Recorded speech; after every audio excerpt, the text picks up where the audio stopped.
We are all about facts, not fear, and providing the info to keep you and your loved ones safe, because that's what you do in a pandemic, right? Well, our own Dr. Payal Kohli, she's not our own, I just really take her in as our own. She joins us live in azure blue, looking beautiful. Before we get to our viewer questions, South Korea and China are seeing a bit of a second wave. We talked about that a bit earlier. Both countries have just reintroduced some form of social distancing and lockdown. What does that mean, Doc? Hi, Tori. Hi, Erica. I just want to say that jewelry is the equivalent in women of what pocket squares are in men. Ooh. So I'm doing a jewelry thing. Totally fair comparison.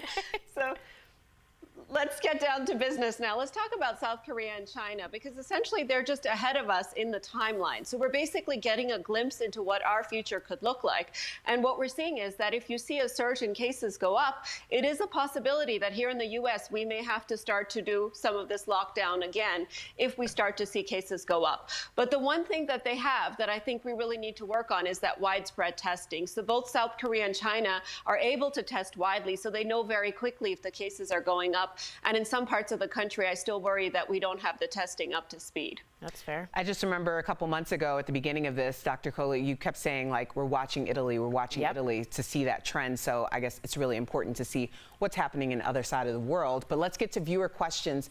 Tina asks, does the doctor think our lives will go back to normal, or will my grandkids grow up social distancing and wearing masks? Whoa.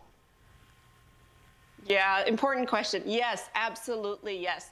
Our lives will go back to normal. It's just a matter of buying some time for the scientists to come up with treatments and, most importantly, come up with a vaccine that works and is safe. So don't lose hope. We're definitely going to have things go back to normal. But in the meantime, I do want us to change our relationship with masks and social distancing. You know, as a person, I hate it. I can't see you guys. I can't see my friends. I can't do many of the things I want to do. But as a doctor, social distancing and masks have actually reduced the incidence of other infectious diseases like the flu, the cold. So they've made us healthier people. And when I went to China last summer, everybody was wearing masks. So it's a cultural thing here in the United States where we really think masks are a sign of illness. But we should turn that around and start thinking about masks as a sign of health and as a way to protect our neighbors and our community. Yeah, make it a thing. Although it's new, we just have to get used to it. Our next question from Marco gets right to the point. He writes, simple question, Doc, did we flatten the curve? Yes, we did, actually, very well. And that's the reason we saved a lot of American lives that could have been lost. But keep in mind, it's not a static thing. So as we open up again, that curve could get steep again. So we got to keep working on flattening that curve, doing the same things we did before, keeping that distance and wearing those masks, washing those hands. All right. Before we go, it is, of course, the time to uplift everyone. It's time for Dr. Kohli Silver Lining. Wow. That was cool. What do you have for us? I like it. A lot of singing there. What do you have for us today?